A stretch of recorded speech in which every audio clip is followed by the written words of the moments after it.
എന്താണെന്ന് പറഞ്ഞു, കറണ്ടും ഡ്രിഫ്റ്റ് വെലോസിറ്റിയും തമ്മിലുള്ള ബന്ധം പറഞ്ഞു അല്ലേ. V = NA/V എന്ന് പറഞ്ഞ ബന്ധമൊക്കെ നമ്മൾ പഠിച്ചു. അപ്പോൾ ഡ്രിഫ്റ്റ് വെലോസിറ്റി എന്ന് പറഞ്ഞാൽ എന്താ? The average velocity acquired by an electron when it is drifted under the influence of electric field. അല്ലെങ്കിൽ ഒരു ഇലക്ട്രിക് ഫീൽഡ് അപ്ലൈ ചെയ്യുമ്പോൾ ഇലക്ട്രോണുകൾ എന്ത് ചെയ്യും? ഡ്രിഫ്റ്റ് ചെയ്യും. അങ്ങനെ ഡ്രിഫ്റ്റ് ചെയ്യുന്നതിന് ആവശ്യമായ വെലോസിറ്റി നമ്മൾ വിളിക്കുന്ന പേരാണെന്ത്? ഡ്രിഫ്റ്റ് വെലോസിറ്റി എന്ന് പറയും. അപ്പോൾ അത് കാണുന്ന ഇക്വേഷൻ ഇങ്ങനെ പഠിച്ചു. VD ഡ്രിഫ്റ്റ് വെലോസിറ്റി =E/m × τ എന്ന് പഠിച്ചു. അതിൽ സ്മാൾ ഇ എന്ന് പറഞ്ഞാൽ എന്താ? ചാർജാണ്. ക്യാപിറ്റൽ ഇ എന്ന് പറഞ്ഞാൽ ഇലക്ട്രിക് ഫീൽഡാണ്. എം എന്ന് പറഞ്ഞാൽ മാസാണ്. ഒരു ടോ എന്ന് പറഞ്ഞാൽ എന്താ? റിലാക്സേഷൻ ടൈമാണ്.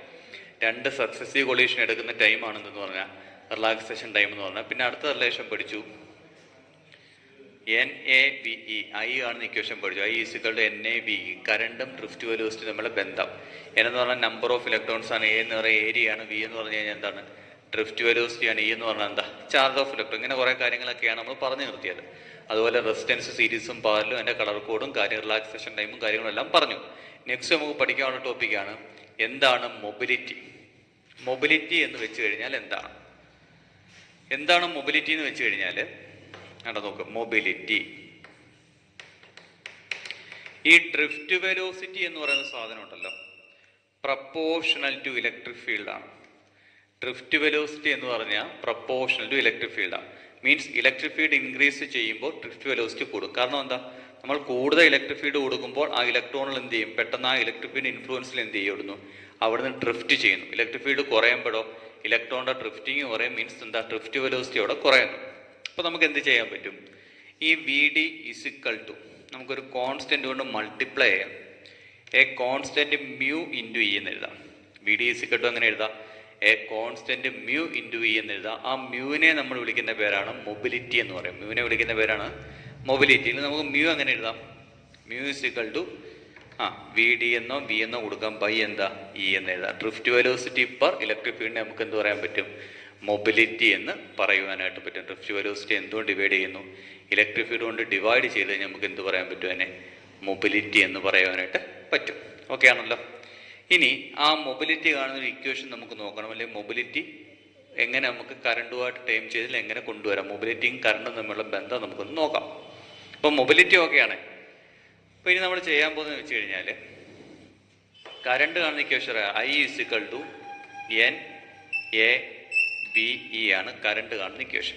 അപ്പോൾ ഈ VEയുടെ വില നമുക്ക് കിട്ടി. Vയുടെ വില നമുക്ക് കിട്ടി. എന്തോ Vയുടെ വില? μ × E എന്നും പറഞ്ഞ് കിട്ടി അല്ലേ. കാരണം μ എന്ന് പറഞ്ഞാൽ എന്തോ മൊബിലിറ്റി, E എന്ന് പറഞ്ഞാൽ എന്താ? ഇലക്ട്രിക് ഫീൽഡ് ആണല്ലോ. അപ്പോൾ നമ്മൾ ഇനി അടുത്ത ചെയ്യാൻ പോകുന്നത് ഈ Vക്ക് പകരം ഈ വാല്യൂ നമ്മൾ സബ്സ്റ്റിറ്റ്യൂട്ട് ചെയ്യാൻ പോകുക. അപ്പോൾ I = അങ്ങനെ എഴുതാം. I = N അതുപോലെ എഴുതാം. A അതുപോലെ എഴുതാം. Vക്ക് പകരം എന്താ? μ E × എങ്ങനെ കൊടുക്കാം? E എന്ന് കൊടുക്കാം. അപ്പോൾ നമുക്ക് എന്തിൻ്റെ വില കിട്ടി? കറണ്ടിൻ്റെ വില കിട്ടി. Current = NA μ E × E. ഇനി കറണ്ട് ഡെൻസിറ്റി ഉണ്ട്. കറണ്ട് ഡെൻസിറ്റി നമ്മൾ ഡിനോട്ട് ചെയ്യുന്ന ലെറ്റർ J ആണ്.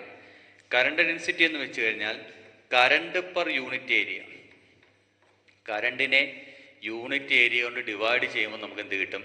കറണ്ട് ഡെൻസിറ്റി ഇടും. കറണ്ട് ഡെൻസിറ്റി എന്ന് പറഞ്ഞു കഴിഞ്ഞാൽ കറണ്ട് പെർ എന്താണ്? യൂണിറ്റ് ഏരിയ ആണ്. സോ എങ്ങനെ എഴുതാം? J = NA μ E. E നമ്മൾ പിന്നെ A കൊണ്ട് എന്ത് ചെയ്യുക? വെട്ടിക്കളയുക. ബാക്കി എന്ത് കിട്ടും? അപ്പോൾ J = കറണ്ട് ഡെൻസിറ്റി നമുക്ക് എഴുതാം N μ E. E ആണ് എന്ത് കാണുന്ന ഇക്വേഷന്? കറണ്ട് ഡെൻസിറ്റി കാണുന്ന ഇക്വേഷൻ. N × μ E ആണ് കറണ്ട് ഡെൻസിറ്റി കാണുന്ന ഇക്വേഷൻ. അടുത്ത് നമ്മൾ അറിയേണ്ടത് മൊബിലിറ്റിയുടെ യൂണിറ്റ് ചോദിച്ചാൽ പറയണം. മൊബിലിറ്റിയുടെ യൂണിറ്റ് എന്ന് വെച്ച് കഴിഞ്ഞാൽ m(s⁻⁻1/v(m⁻⁻1) ആണ് ഇതിൻ്റെ യൂണിറ്റ്. മൊബിലിറ്റിയുടെ ഉണ്ട്. അപ്പോൾ മൊബിലിറ്റിയുടെ യൂണിറ്റ് നമ്മൾ ഓർത്ത് വെക്കുക. m(s⁻⁻1/v(m⁻⁻1) ആണ് മൊബിലിറ്റി. മൊബിലിറ്റി എന്ന കൺസെപ്റ്റ് മനസ്സിലായാലും മൊബിലിറ്റി പ്രപ്പോർഷണൽ ഇലക്ട്രിക് ഫീൽഡ് പ്രപ്പോർഷനാണ് ഡ്രിഫ്റ്റ് വെലോസിറ്റി. അപ്പോൾ ആ പ്രപ്പോർഷനാലിറ്റി സൈൻ മാറ്റാൻ വേണ്ടി നമ്മൾ എന്ത് ചെയ്യുന്നു? കോൺസ്റ്റന്റ് കൊണ്ട് മൾട്ടിപ്ലൈ ചെയ്യും. That constant is called mobility. അല്ലെങ്കിൽ ഇങ്ങനെ പറയാം, drift velocity per electric field is called എന്താണ്? മൊബിലിറ്റി. ഓക്കെ ആണേ. ഇനി അടുത്തതായിട്ട് നമ്മളെല്ലാം പണ്ട് മുതലേ ഓംസ് ലോ എന്താണെന്ന് പഠിക്കുന്നുണ്ട് അല്ലേ. എന്താ ഓംസ് ലോ എന്ന് വെച്ച് കഴിഞ്ഞാൽ അതിൻ്റെ constant temperature V proportion to I ആണ്. V = a constant R × I ആണ്. ദെൻ I = എന്താ? V/R ആണ്. R = എന്താ? V/I ആണ്. ഇതെല്ലാം നമ്മൾ പഠിച്ചു വെച്ചേക്കുന്ന കാര്യമാണ്. എന്നാൽ അത് എങ്ങനെ കിട്ടി?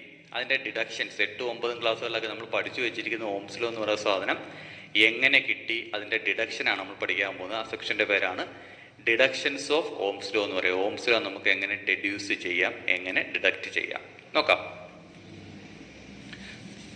അപ്പോൾ അതിനു വേണ്ടി നമ്മളൊരു കണ്ടക്ടർ എടുക്കുന്നു. കണ്ടക്ടർ കൂടി കടന്നു പോകുന്ന നമ്പർ ഓഫ് ഇലക്ട്രോൺസ് n ആണ്. കണ്ടക്ടറിൻ്റെ ഏരിയ നമ്മൾ ഏരിയ ക്രോസ് സെക്ഷൻ A എന്ന് പറഞ്ഞെടുക്കുന്നു. ചാർജ് E എന്നൊക്കെ പറഞ്ഞെടുക്കുന്നു. ആ കണ്ടക്ടർ അനുഭവപ്പെടുന്ന ഇലക്ട്രിക് ഫീൽഡ് E ആണ്. കണ്ടക്ടറിൻ്റെ പൊട്ടൻഷ്യൽ ഡിഫറൻസ് V ആണ്. കണ്ടക്ടറിൻ്റെ ലെങ്ത് L ആണ്. കണ്ടക്ടർ ഇതൊരു കണ്ടക്ടറാണ്. അതിൻ്റെ ലെങ്ത് എന്താ? L ആണ്. പൊട്ടൻഷ്യൽ ഡിഫറൻസ് എന്താ? V ആണ്. അതിൻ്റെ ഏരിയ എങ്ങനെ എടുക്കുക? A എന്ന് എടുക്കുക. നമ്പർ ഓഫ് ഇലക്ട്രോൺസ് എന്താണ്? N ആണ്. ചാർജ് ഓഫ് ആൻ ഇലക്ട്രോൺ എന്താണ്? E ആണ്. ഇങ്ങനെ കുറേ കാര്യങ്ങളാണെങ്കിൽ നമുക്ക് എഴുതാം. ഇലക്ട്രിക് ഫീൽഡ് കാണുന്ന ഇക്വേഷൻ എപ്പോഴും potential difference per unit length ആണ് electric field. E is equal to നമുക്ക് എങ്ങനെ എഴുതാം? E ഈസിക്കൽ ടു V/L എന്ന് എഴുതാം. E ഈസിക്കൽ ടു V/L ആണ്. അപ്പോൾ അതൊക്കെയാണ്. അതുപോലെ തന്നെ കഴിഞ്ഞ ക്ലാസ്സിൽ നമ്മൾ പഠിച്ചതാണ്, കഴിഞ്ഞ സെക്ഷനിൽ നമ്മൾ പഠിച്ചതാണ് ഡ്രിഫ്റ്റ് വെലോസിറ്റി കാണുന്ന ഇക്വേഷൻ. V ഈസിക്കൽ ടു എന്താ? E/m ഇൻറ്റു ടോ ആണ് എന്ത് കാണുന്ന ഇക്വേഷൻ? ഡ്രിഫ്റ്റ് വെലോസിറ്റി കാണുന്ന ഇക്വേഷൻ. E/m ഇൻറ്റു ടോ ആണ്. ആക്സിലറേഷൻ എന്ന് വെച്ച് കഴിഞ്ഞാൽ വെലോസിറ്റിയെ ടൈം കൊണ്ട് മൾട്ടിപ്ലൈ ചെയ്താൽ നമുക്ക് എന്ത് കിട്ടും? ആക്സിലറേഷൻ കിട്ടും. സോ നമുക്ക് എഴുതാം A is equal to velocity into time. അങ്ങനെയാണ് A എങ്ങനെ എഴുതാം? A സമം E/m ഇൻറ്റു ടോ ആണെന്ന് പറഞ്ഞാൽ E/m എന്ന് പറഞ്ഞു കഴിഞ്ഞാൽ എന്താ? വെലോസിറ്റി ആണ്. നമ്മൾ എന്തുകൊണ്ട് മൾട്ടിപ്ലൈ ചെയ്ത് കഴിഞ്ഞാൽ മതി? ടൈം കൊണ്ട് എന്ത് ചെയ്താൽ മതി? മൾട്ടിപ്ലൈ ചെയ്താൽ നമുക്കൊണ്ട് എന്ത് കിട്ടും? ആക്സിലറേഷൻ കിട്ടും. ഇത്ര ഓക്കെ ആണല്ലോ. ശരി, ഈ ടൈം എന്ന് പറയുന്ന സാധനം എന്താ നമ്മളവിടെ ഉപയോഗിക്കുന്ന? ടൈം എന്ന് പറഞ്ഞു കഴിഞ്ഞാൽ റിലാക്സേഷൻ ടൈമാണ് നമ്മളവിടെ യൂസ് ചെയ്യുന്നത്. എന്താണ് റിലാക്സേഷൻ ടൈം? നമ്മൾ പറഞ്ഞ ടോപ്പിക്കാണ്. റിലാക്സേഷൻ ടൈം എന്ന് വെച്ച് കഴിഞ്ഞാൽ രണ്ട് സക്സസീവ് കൊളീഷൻ ഇടയ്ക്കെടുക്കുന്ന ടൈമിനെ വിളിക്കുന്ന പേരാണെന്ത്? റിലാക്സേഷൻ ടൈം എന്ന് പറയുന്നത്. അതായത് ഇലക്ട്രോണുകൾ എന്ത് ചെയ്യുന്നുണ്ട്? മൂവ് ചെയ്യുന്നുണ്ട്. മൂവ് ചെയ്യുമ്പോൾ അവ എന്ത് ചെയ്യുന്നുണ്ട്? കൊളൈഡ് ചെയ്യുന്നുണ്ട്. അങ്ങനെ രണ്ട് സ്പെസിഫൈഡ് ഉള്ള കൊളീഷനെ ഇടയ്ക്കെടുക്കുന്ന സമയത്തെ വിളിക്കുന്ന പേരാണെന്ത്? റിലാക്സേഷൻ ടൈം എന്ന് പറയുന്നത്. ഓക്കെ ആണേ? വേണ്ട ഈ ഇക്വേഷൻ അറിയാലോ. A ഈസിക്കൽ ടു എന്താ? V/T. V ഈസിക്കൽ ടു എന്താ? A into T. അങ്ങനെയാണെങ്കിൽ നമുക്ക് കൊടുക്കാം V സമം Aക്ക് പകരം E/m ആണ്. Tക്ക് പകരം അങ്ങനെ കൊടുക്കാം ടോ എന്ന് കൊടുക്കാം. അപ്പോൾ V ഈസിക്കൽ ടു എന്താ? E/m ഇൻറ്റു എന്താണ്? ടോ എന്ന് കൊടുക്കാം. ഇനി I ആണെന്ന് ഇക്വേഷൻ എഴുതാം. I ഈസിക്കൽ ടു എന്താണ്? I സമം NaVe ആണ് അല്ലേ? ആ വിക്ക് വരെ ഈ വാല്യൂ സബ്സ്റ്റിറ്റ്യൂട്ട് ചെയ്യാമല്ലോ. അപ്പോൾ I ഈസിക്കൽ ടു എങ്ങനെ എഴുതാം? I ഈസിക്കൽ ടു NaVക്ക് വരും എന്താ? E/m ഇൻറ്റു ടോ ഇൻറ്റു എന്താ? E ആണ്. I is equal to NaE/m into tau into എന്താ? E ആണ്. ഇനി നമുക്ക് ചെയ്യാവുന്ന കാര്യം വെച്ച് കഴിഞ്ഞാൽ എത്ര E ഉണ്ട്? സ്മാൾ E രണ്ടെണ്ണം ഉണ്ടല്ലോ. അപ്പോൾ I ഈസിക്കൽ ടു ഇങ്ങനെ എഴുതാം. N അതുപോലെ കൊടുക്കുക. A ഒരെണ്ണേ ഉള്ളൂ. സ്മാൾ E രണ്ടെണ്ണം. അപ്പം E² ഒരു ടോ ഉണ്ട് /m പിന്നെന്തുകൊണ്ട്? ഒരു ഇലക്ട്രിക് ഫീൽഡ് E കിടപ്പുണ്ട്.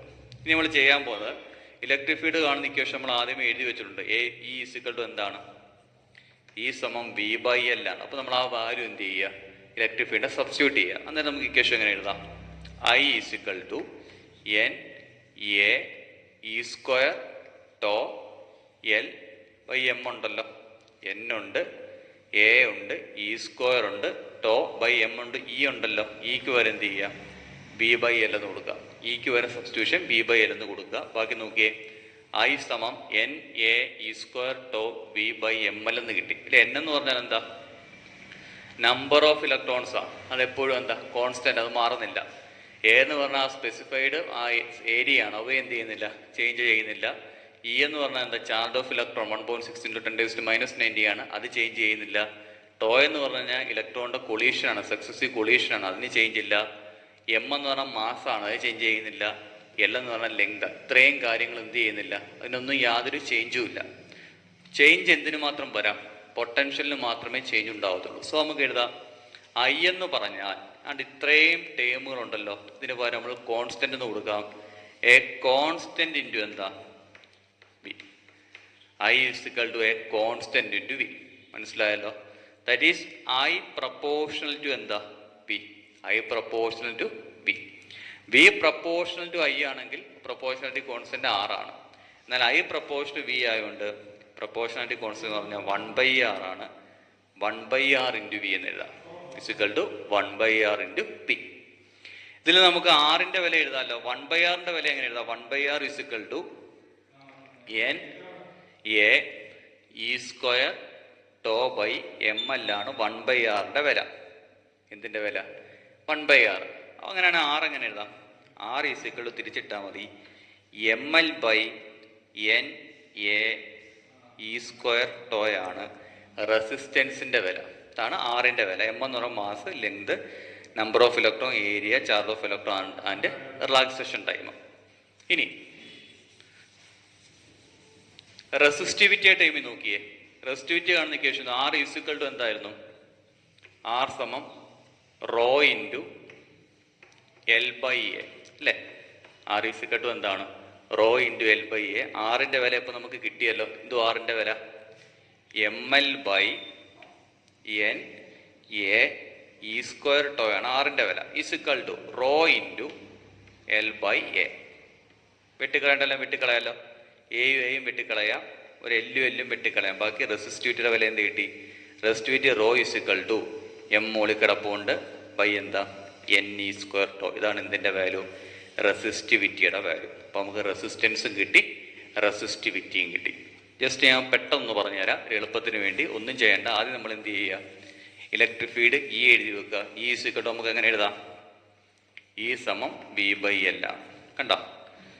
പിന്നെ നമുക്കറിയാം ഡ്രിഫ്റ്റ് വെലോസിറ്റി വി കാണുന്ന ഇക്വേഷൻ എന്താ? എ ഇൻറ്റു ടി ആണ്. Velocity equal to acceleration into T ആണ്. ആക്സിലറേഷൻ എന്ന് പറഞ്ഞു കഴിഞ്ഞാൽ ഇ ബൈ എം ആണ് ആക്സിലറേഷൻ കാണുന്നത്. നമ്മൾ കഴിഞ്ഞ സെക്ഷനിൽ പറഞ്ഞിട്ടുണ്ട് ആക്സിലറേഷൻ കാണുന്നത് എങ്ങനെയാ? ഇ ബൈ എം ആണ്. അങ്ങനെയാണ് velocity equal to E by M into ഈ ടിക്ക് പകരം റിലാക്സേഷൻ ഉണ്ടെങ്കിൽ ടോ എന്ന് കൊടുക്കാം. പിന്നെ അടുത്ത സെക്ഷൻ എന്താ? I equal to N A B E ആണ്. That is I equal to N into A into ബിക്ക് പകരം എന്താ? E by M into tau into E ആണ്. പിന്നെ മൾട്ടിപ്ലൈ ചെയ്ത് വെച്ചാൽ മതി. അപ്പോൾ അങ്ങനെ എഴുതാം N A E square tau capital E by M. അടുത്ത സ്റ്റെപ്പ് സിമ്പിൾ. ഇക്ക് പകരം എന്ത് ചെയ്യുക? വി ബൈ എൽ എന്ന് കൊടുക്കാം. അപ്പോൾ അങ്ങനെ എഴുതാം ഐ സമം N A E square to by M into V by L. N constant, A constant, E square constant, tau constant, M constant, L constant. That is equal to എന്താ? I proportional to എന്താ? V ആണ്. Then I സമം 1/r into V ആണ്. അല്ലെങ്കിൽ I സമം V by R അല്ലേ? 1/rന്റെ വില എഴുതുക. N A E square to by M L ആണ്. അങ്ങനെയാണ് ആറിന്റെ വില എന്താ? തിരിച്ചിടുക. എം എൽ ബൈ എന്താണ്? N A E square tau ആണ് ആറിന്റെ വില. ഇത്രയും കാര്യങ്ങളേ ഉള്ളൂ. അപ്പോൾ നമ്മൾ മൊബിലിറ്റിയും പറഞ്ഞു, ഡിഡക്ഷൻസ് ഓഫ് ഓംസ് ലോയും പറഞ്ഞു. ഓക്കെ, അടുത്താണ് നമുക്ക് ഡിസ്കസ് ചെയ്യുന്ന topic temperature dependence of resistivity ആണ്. Temperature dependence of resistivity. റെസിസ്റ്റിവിറ്റിയും ടെമ്പറേച്ചറും തമ്മിൽ എന്തെങ്കിലും ബന്ധമുണ്ടോ? അല്ലെങ്കിൽ നമുക്ക് റെസിസ്റ്റിവിറ്റി ചെയ്യാം, റെസിസ്റ്റൻസും ചെയ്യാം. അതും ടെമ്പറേച്ചർ തമ്മിൽ എന്തെങ്കിലും ബന്ധമുണ്ടോ നമുക്ക് നോക്കാം. സിമ്പിളാണ്. അപ്പം നേരത്തെ നമ്മൾ എഴുതി വെച്ച സെക്ഷൻ ഉണ്ടല്ലോ, ആർ ഈക്വൽ ടു എന്നും പറഞ്ഞ് എഴുതിയില്ല. എങ്ങനെ ആറ് കാണുന്ന ഇക്വേഷൻ എഴുതിയത്? ആർ ഈക്വൽ ടു എങ്ങനെ? M L by N E square tau എന്ന് പറഞ്ഞ സബ്സ്റ്റിറ്റ്യൂഷൻ നമ്മൾ കൊടുത്ത് ചെയ്തു. എന്നിട്ട് നമ്മൾ ചെയ്യേണ്ടതെന്ന് വെച്ച് കഴിഞ്ഞാൽ ഇതും ടെമ്പറേച്ചറും തമ്മിൽ എന്താ റിലേഷൻ? മീൻസ് ടെമ്പറേച്ചർ കൂടുമ്പോൾ എന്തെങ്കിലും കൂടുതൽ വരുമോ അല്ലെങ്കിൽ കുറയോ വരുമോ എന്നാണ് കണ്ടുപിടിക്കേണ്ടത്. ഫസ്റ്റ് സെക്ഷൻ ചെയ്യുക, നേരത്തെ കൂട്ട് തന്നെ. E equal to V by L. പിന്നെ എന്ത് ചെയ്യുക? വി സമം A T. That is V equal to എക്ക് പകരം E by M into tau ആണ്. E by M into tau. ടിക്ക് പകരം എന്താ? ടോ കൊടുക്കുക. ഐ സമം എന്താണ്? എൻ എ വി ഇ ആണ്. That is I equal to N A. വിക്ക് പകരം എന്താ? E by M into tau into E ആണ്. ഐ സമം N A square E by M into tau ആണ്. ഇക്ക് പകരം എന്ത് ചെയ്യാം? ബി ബൈ എല്ലും സബ്സ്റ്റിറ്റ്യൂട്ട് ചെയ്യാം. പൈ എങ്ങനെ എഴുതാം? I equal to N A square E into എന്തു? N A. ഇ ഇൻറ്റു എന്താണ്? ഇ സ്ക്വയർ ആണ്. പിന്നെന്തോ ഉണ്ട്? ടോ ഉണ്ട്, എം ഉണ്ട്, ബി ബൈ എൽ ഉണ്ട് അല്ലേ? അത് നമുക്ക് എന്ത് സബ്സ്റ്റിറ്റ്യൂട്ട് കിട്ടി? 1/rന്റെ വില കിട്ടി. എന്ത് 1/rന്റെ വില? N A E square to by M L ആണ്. ആറിന്റെ വില എന്താ കിട്ടി?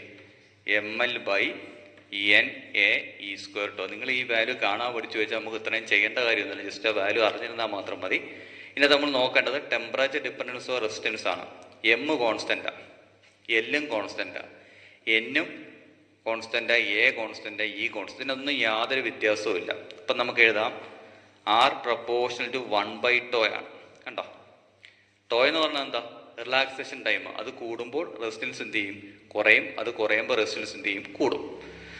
ശ്രദ്ധിക്കേണ്ട കാര്യം ഇത്രേ ഉള്ളൂ. നമ്മളൊരു വസ്തുവിനെ ചൂടാക്കുമ്പോൾ സംഭവിക്കുന്നത് എന്താ, ഇലക്ട്രോണുകളെല്ലാം കൂടി പെട്ടെന്ന് കൊളൈഡ് ചെയ്യും. അങ്ങനെ പെട്ടെന്ന് കൊളീഷൻ നടക്കുമ്പോൾ ആ കൊളീഷൻ ഇടയ്ക്കുള്ള സമയം എന്ത് ചെയ്യും, കുറയും. ഈ ടൈം കുറയുമ്പോൾ ആർ എന്ത് ചെയ്യും, കൂടും. അതായത് ടെമ്പറേച്ചർ ഇൻക്രീസ് ചെയ്യുമ്പോൾ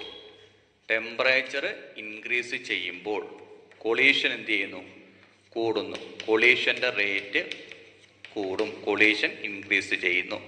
അങ്ങനെ കൊളീഷൻ ഇൻക്രീസ് ചെയ്യുമ്പോൾ റിലാക്സേഷൻ ടൈം ടോ എന്ത് ചെയ്യുന്നു, ഡിക്രീസ് ചെയ്യുന്നു. അങ്ങനെ ടോ ഡിക്രീസ് ചെയ്യുമ്പോൾ റെസിസ്റ്റൻസ് എന്ത് ചെയ്യുന്നു, ഇൻക്രീസ് ചെയ്യുന്നു. ഇപ്പം ഇത്രയും കാര്യമുള്ളൂ. ടെമ്പറേച്ചർ ടോ ഡിക്രീസ് ചെയ്യുമ്പോൾ റെസിസ്റ്റൻസ് ഇൻക്രീസ്. ടെമ്പറേച്ചർ കൂടുമ്പോൾ എന്ത് കൂടും, റെസിസ്റ്റൻസ് കൂടും. ടെമ്പറേച്ചർ കുറയുമ്പോൾ എന്ത് കുറയും, റെസിസ്റ്റൻസ് കുറയും.